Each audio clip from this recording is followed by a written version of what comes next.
बिस्मिल्लाहिर्रहमानिर्रहीम। Dear students, इस video का मकसद ये है कि हम अपने कैलकुलेटर को यूज़ करने पर अपनी ग्रिप को फर्दर मजबूत करें। अगरचे मैंने लेक्चर्स के अंदर भी आपको कोशिश की थी कि इसको अच्छी तरह से समझाया जाए, लेकिन अगर कहीं कोई थोड़ी बहुत कमी रह गई है तो उस बात को अब हम प्रैक्टिकल एस्पेक्ट से यहीं से करके देखते हैं ताकि आपको और डिटेल में बात अच्छी तरह समझ में आ जाए। तो देखिए, ये जो कैलकुलेटर्स हैं, जिस तरह का साइंटिफिक कैलकुलेटर आप यूज कर रहे हैं अब, ये अपने 3 बटन्स की मदद से फंक्शंस परफॉर्म करता है। सबसे पहला ये बटन है जिसे हम मॉड का बटन बोलते हैं। इससे हम क्या फंक्शंस लेते हैं, क्योंकि हम इस कैलकुलेटर से डिफरेंट काम लेना चाहते हैं। लाइक हम इसे मैट्रिसेस सॉल्व करना चाहते हैं, हम इसे इक्वेशन सॉल्व करना चाहते हैं, हम स्टेटिस्टिक्स के पोर्शन सॉल्व करना चाहते हैं, हम कोई कॉम्प्लेक्स कैलकुलेशन करना चाहते हैं। तो कैलकुलेटर को कैसे पता चलेगा? यानी आप ऐसा समझिए कि यहाँ से हम मैथमेटिक्स की लैंग्वेज को सिलेक्ट करते हैं कि अब मैट्रिसेस की लैंग्वेज यूज हो रही है, अब इक्वेशन की लैंग्वेज यूज हो रही है। लाइक देखिए, आप यहाँ प्रेस कीजिए तो ये आपके पास यहाँ डिफरेंट मॉड्स आ रहे हैं, जिसमें से जो मॉड हम सबसे ज्यादा यूज करेंगे, नंबर 1 ये 6 के ऊपर आ रहा है, मैट्रिक्स का मॉड, इक्वेशन का मॉड, और स्टैटिस्टिक्स के आपके टीचर आपको 3 यानी स्टैट का मॉड भी करवा रहे होंगे। अच्छा, मॉड को हम बाद में सिलेक्ट करेंगे, मैं पहले आपको बाकी थोड़ा सा बतला दूं। इसके बाद एक बटन ये है जिसको मैं शिफ्ट का बटन बोल रहा हूँ, और एक इसके साथ दूसरा बटन है जिसको मैं अल्फा बटन बोल रहा हूँ।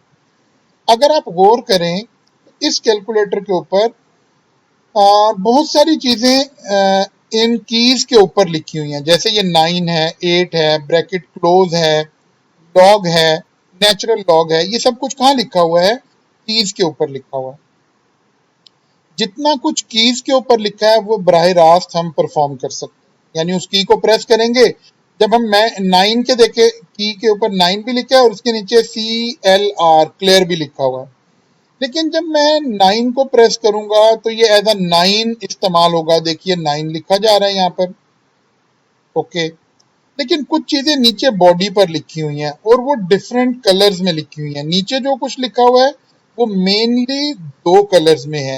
एक जिस कलर से शिफ्ट लिखा हुआ है, जैसे ये CLR शिफ्ट के कलर से लिखा हुआ था, और अल्फा जो है ये रेड कलर से लिखा है। तो आप देखें कि जैसे ब्रैकेट क्लोज के नीचे X लिखा हुआ है और शिफ्ट के नीचे जो की है यहाँ इक्वल टू रेड कलर से लिखा हुआ है। जब हमें नीचे जो कुछ लिखा हुआ है इनमें से कोई फंक्शन परफॉर्म करना हो तो पहले हम शिफ्ट का बटन प्रेस करते हैं, और फिर लाइक देखिए, अगर मैं अल्फा के बटन को प्रेस करके ब्रैकेट क्लोज करता हूं तो X लिखा जाता है, क्योंकि X नीचे रेड कलर का लिखा हुआ था।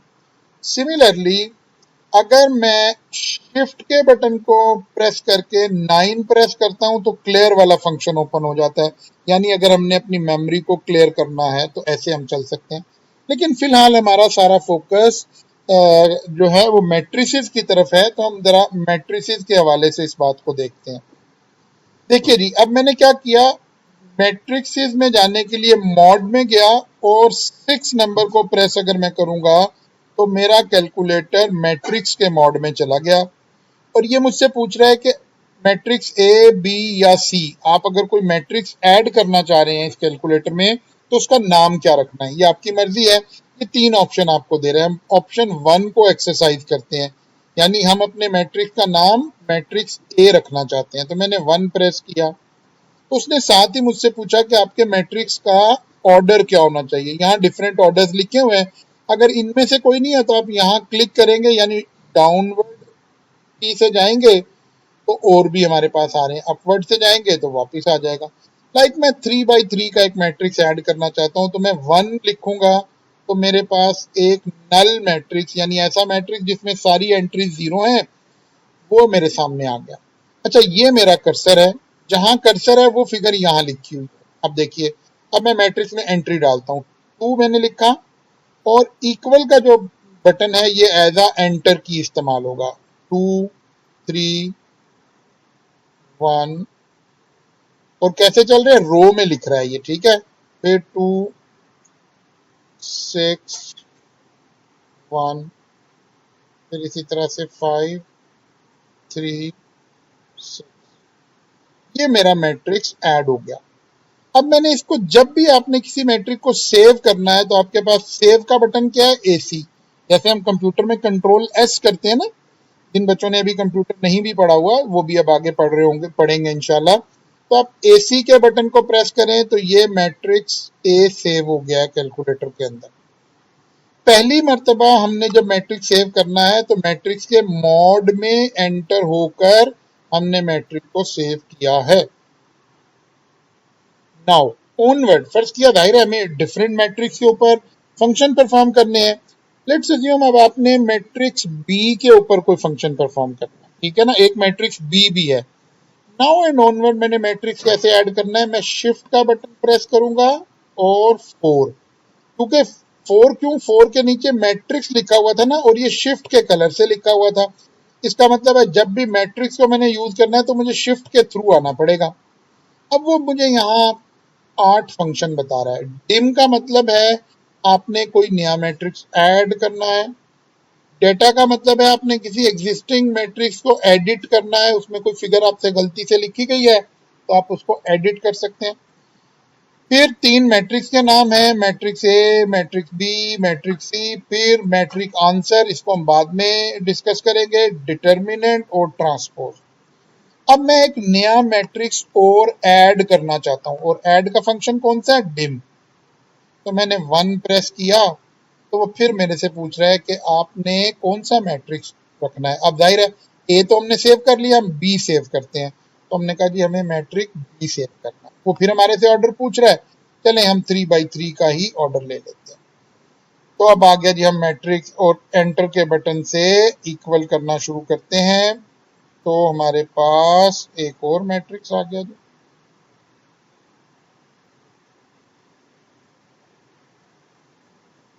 बात समझ आ गई। अब ये मैट्रिक्स सेव हो गया। जब ये एंट्री यहां आ जाती है ना, इसका मतलब है ये एंटर हो चुका हुआ है। ओके, अब मैं इसको सेव करना चाहता हूं। देखें यहां लिखा हुआ नजर आ रहा है बी। सेव करना है तो सेव का बटन कौन सा है, एसी। अब मेरे कैलकुलेटर में इस वक्त मेरे 2 मैट्रिक्स सेव हुए हुए हैं, एक मैट्रिक्स ए और दूसरा मैट्रिक्स बी। आपको इनको कोई फंक्शन परफॉर्म करना है, ऐड करना है, सब्ट्रैक्ट करना है, स्क्वायर लेना है, तो बस उसी तरह शिफ्ट 4, मसलन फर्ज किया मैंने ए प्लस बी करना था तो ए का मतलब क्या है, 3 3, लेकिन लिखा भी आ गया मैट्रिक्स ए प्लस बी कैसे लिखूं, फिर शिफ्ट 4 और बी का क्या मतलब है, 4। देखिए आपकी स्क्रीन पर क्या आ गया, matrix A plus matrix B. तो इक्वल का बटन प्रेस करें, ये मेरा मैट्रिक का आंसर आ गया। जरा गौर करिएगा, इसको याद कर लें, 4 10 9, ये मेरा मैट्रिक का आंसर है। अब ये जो एक फंक्शन था ना आपके पास, शिफ्ट 4 में जब आप आए तो मैट्रिक आंसर, इसका मतलब है इस वक्त मेरा आंसर 6 पर पड़ा है। मसलन अगर आप कहते हैं कि आंसर में फर्दर मैट्रिक्स ए ऐड कर दें तो शिफ्ट 4 किया और ए का मतलब क्या है, 3। क्या लिखा हुआ है, मैट्रिक आंसर, यानी जो पिछला हमारा आंसर था वो, और उसमें ए भी ऐड कर दें, फिर आंसर आ गया। लेकिन अब जब मैं जाऊंगा तो आंसर में लेटेस्ट जो बाद वाला आंसर है ये पड़ा हुआ होगा, यानी हर मर्तबा हमारा करंट जो आंसर आया है इक्वल करके वो यहाँ 6 में पड़ा होता है। चले बात को भी कम्प्लेक्स नहीं करते। आपने मैट्रिक ए प्लस बी किया था, अब मैं मैट्रिक्स ए माइनस बी करना चाहता हूं। तो ए से क्या मुराद है, 3, माइनस बी से क्या मुराद है, लेकिन आना तो आपने शिफ्ट 4 से ही है, 4, matrix A minus matrix B, answer आ गया आपके पास। इसी तरह से अब हम कुछ भी सॉल्व कर सकते हैं। बाद दफा आपने देखा ना एमसीक्यूज में कुछ इक्वेशन टाइप आ रही है, देखिए मैट्रिक्स ए, तो मैंने क्या लिखना है, लाइक चले मैं और इसको आसान करता हूं, मैंने 2a प्लस 2b करना है। तो मैं 2 पहले सिलेक्ट करूंगा, फिर शिफ्ट 4 ए हो गया प्लस 3b, शिफ्ट 4 बी, क्या बन गया, 2a प्लस 3b अब ये हमारे पास आंसर आ गया। अब आप कोई भी फंक्शन कर सकते हैं, मैट्रिक्स को ऐड कर सकते हैं, मल्टीप्लाई कर सकते हैं, स्क्वायर ले सकते हैं। लाइक अगर मैंने मैट्रिक्स ए का स्क्वायर लेना है तो देखिए शिफ्ट 4 से पहले ए पर आया, ए कैसे 3, और ये स्क्वायर है, ये स्क्वायर का बटन है ना, यहाँ लिखिए स्क्वायर, तो ये इस मैट्रिक्स का स्क्वायर आ गया। हाँ, स्क्वायर लेने का एक तरीका ये भी हो सकता था, मैट्रिक्स ए को मैट्रिक्स ए से ही मल्टीप्लाई कर देते, ऑब्वियसली ऐसा भी हो सकता था। देखिए matrix A shift 4 multiplied by पहले करना चाहिए था मुझे, multiplied by shift 4 matrix A multiplied by shift 4 matrix ए, तो ये वही आंसर आ गया अगर आप देखें तो ऐसे हम कुछ भी परफॉर्म कर सकते हैं। और अगर हमें किसी मैट्रिक्स का डिटर्मिनेंट लेना है तो शिफ्ट 4 करें। अब डिटर्मिनेंट पहले सेलेक्ट करना है, यानी 7। जब मैंने ऐसे 7 लिखा तो कैलकुलेटर पूछ रहा है किसका डिटर्मिनेंट लेना है, उसको ये पता लग गया कि डिटर्मिनेंट लेना है। फिर दोबारा शिफ्ट 4 से हमने उसको समझाया कि ए का लेना है या बी का लेना है, हमें बी का लेना है तो हमने 4 प्रेस किया, तो डिटर्मिनेंट ऑफ बी 12। और अगर आपको डिटर्मिनेंट ऑफ ए निकालना है तो shift 4 determinant shift 4 determinant of A 21। बात समझ आ गई है। अगर हमें इनवर्स निकालना है, अगर हमें किसी मैट्रिक्स का इनवर्स निकालना है तो कैसे करेंगे, मैट्रिक्स सिलेक्ट कर लीजिए, मैट्रिक्स ए, इनवर्स का ये बटन है ना, ये बटन देखिए x पावर -1, इसको प्रेस कर दीजिए, ये मैट्रिक्स ए का इनवर्स आ गया। आपने देखा था इनवर्स का हमारा बड़ा लंबा प्रोसेस था। अच्छा चले यहाँ एक और बात भी, यहाँ देखिए यहाँ लिखा हुआ है, मैं कर्सर आगे ले आता हूँ आपको साफ नजर आएगा 1.5714। अगर आप ऐसे नहीं लिखना चाहते, आप चाहते हैं मैं 1/2 3/2 कर दूं, तो देखिए ये जो जहां कर्सर है, अगर यहाँ डेसिमल में फिगर आ रही है तो ये उसको ओवर करके 11/7, और अगली आ गई -5/7, और नेक्स्ट आ गई -1/7, -1/3, 1/3, 0, -8/7। तो हम इस तरह से भी चेक कर सकते हैं। आई होप कि आपको एक बेसिक फंक्शन ऑफ कैलकुलेटर जो है वो किसी हद तक समझ आ गया।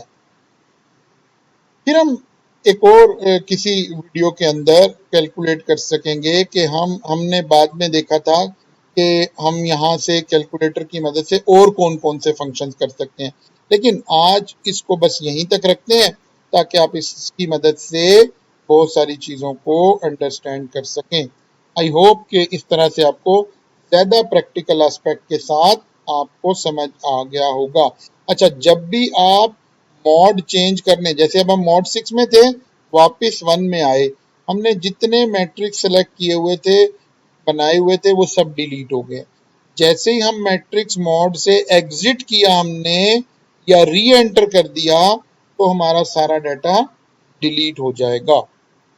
सब टाइम बच्चे गलती क्या करते हैं, मैट्रिक्स ए उन्होंने मॉड से जाकर, आपको पता है ना यहीं से मैट्रिक्स ए सेलेक्ट हो जाता है, आमतौर पर हम पहले मैट्रिक्स, वो मैट्रिक भी दोबारा यहीं से एंटर कर रहे होते हैं। तो इसका मतलब है मैट्रिक्स ए तो क्योंकि आप री एंटर हो गए मॉड में, जैसे ही आप री एंटर हुए मॉड में, पिछला सारा डाटा हमारा डिलीट हो गया।